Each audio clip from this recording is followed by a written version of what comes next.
You were the chosen one! It was said that you would destroy the Sith, not join them!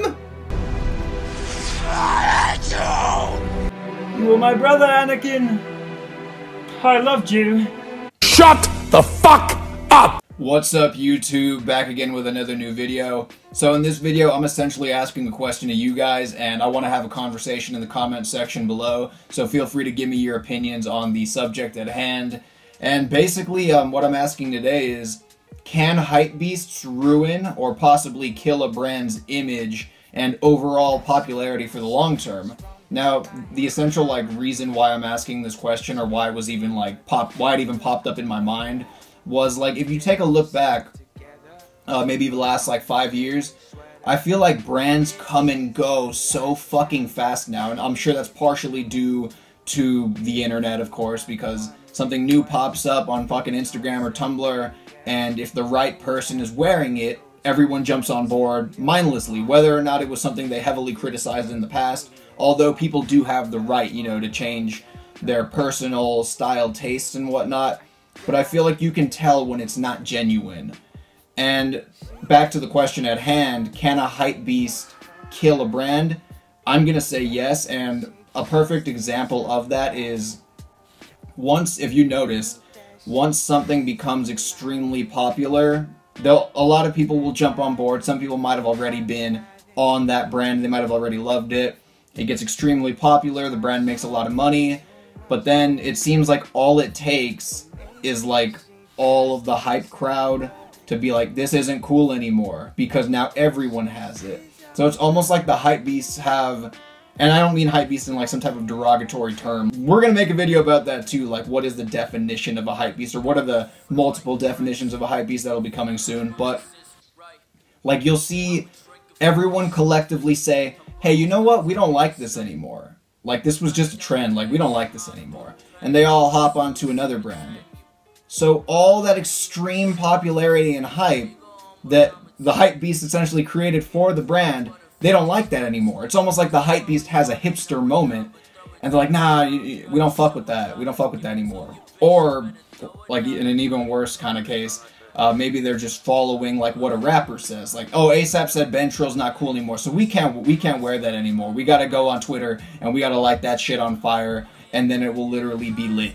But it's just so fucking weird to me. And maybe some people will argue, oh, well, it's just because trends change. But I feel like a lot of these brands try to keep up, and they really try to adapt and, turn into something new. Some do. Some stay in their fucking lane and just keep making the same shit, and it fades away into obscurity.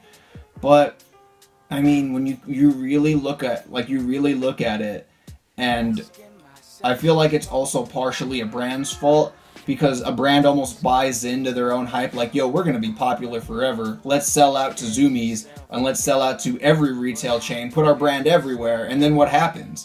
Everyone has it now, so it's no longer the cool thing anymore. And you have some instances where the hype wave and the crowd of hypebeasts can completely change a brand's image forever. Now let's look, I think Supreme is the best example I can possibly give. When you look back at their history and their origins, what were they? What did they initially intend to be? What was the crowd they were aiming for?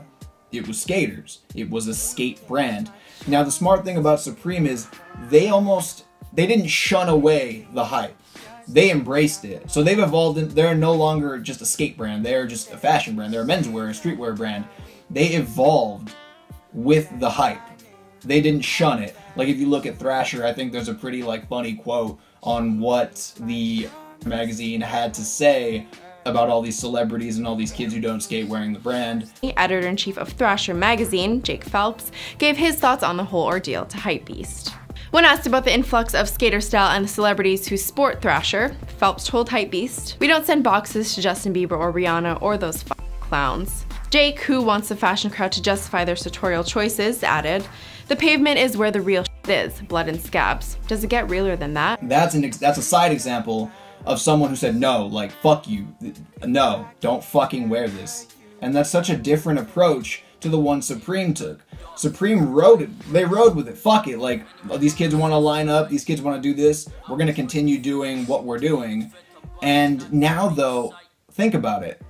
Supreme isn't known as the skate brand. Like, if you ask any random girl or something at your college who maybe isn't really into streetwear, she might just be like, oh, it's just what Hypebeasts wear. It's what rich kids wear. It's what so-and-so fucking wears to impress other guys. Like, you know, that's pretty much what it is at this point.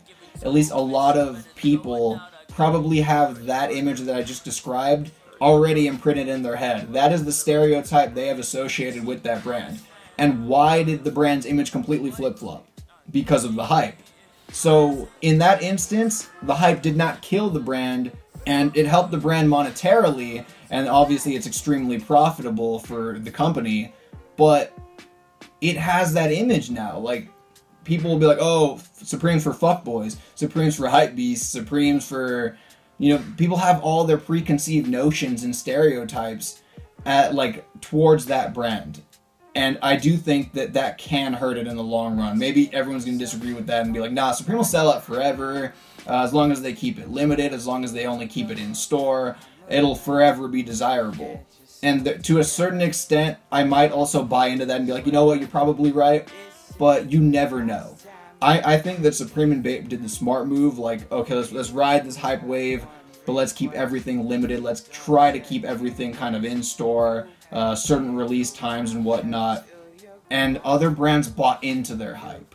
Other brands were like, hey, we're really popular now. Let's sell out to Zoomies, whatever the fuck else, and just flood the market with our products. And then what happens? Oh, that's basic bitch shit. Oh, everyone has that. I don't want that. That's not expensive. It becomes this classism thing. Like, like, that's just fucking, nah, like, you could get that at Zoomies, that's cheap. Like, that's people's opinions. And I feel like brands can't buy into their own hype. You just can't. You can't sell out like that. You can't think, hey, if I put my product everywhere, it'll sell out all the time. And sure, it will sell to certain individuals, of course, who maybe just like it. They don't give a fuck. They like it. You really just shouldn't always cater to the Hypebeast market and then just try to go global with it. I don't think that's always the smartest approach, because like I just said, sometimes that can cause you to become uncool because you're so accessible. You know, this is the easy thing to get. And why did the brand in the beginning do that? Why did they decide to sell out? Because the Hypebeast that originally made it cool and desirable made them believe, like, hey, I need to put this everywhere. And then what happens? You have shit sitting on shelves everywhere, and a lot of brands fucking fail. They completely fail, they get bought out, or they just fade away and you never hear from them again. So, back to the question at hand that I want to ask you. Can Hypebeast kill a brand's image or change a brand's image? I'm 100% gonna say yes. Now, is it always negative? No. Obviously, with Supreme and Bape and things of that nature, it's an extremely positive effect. Now, are there stigmas now? Like if somebody sees you wearing a Bape hoodie or Supreme hoodie or whatever the fuck, people have a preconceived idea of the type of person that you are. And I think that is negative, to be perfectly honest, because some people just like Supreme. They're not spending crazy resale. They're not waiting in lines, but you know, every now and then they'll go pop over like, oh, I like that shirt. They'll go and cop it. Same with Bape. So yeah, that's pretty much it. Feel free to have a full-blown conversation in the comment section below on can Hypebeasts change or kill a brand's image. And I think the overwhelming response should be yes, but obviously somebody can probably give viewpoints from the other side on why, like, it doesn't matter or whatever the fuck. And I would love to hear it. Like, I really do want to have a conversation. So blast off in the comment section below. And thank you so much for watching. I'm about to film another video, so if I'm too lazy to change and I'm still wearing the exact same thing, you know why. So yeah, peace out, YouTube. She thinks my charm is too much for her. Or maybe she just thinks I'm ugly. I think that she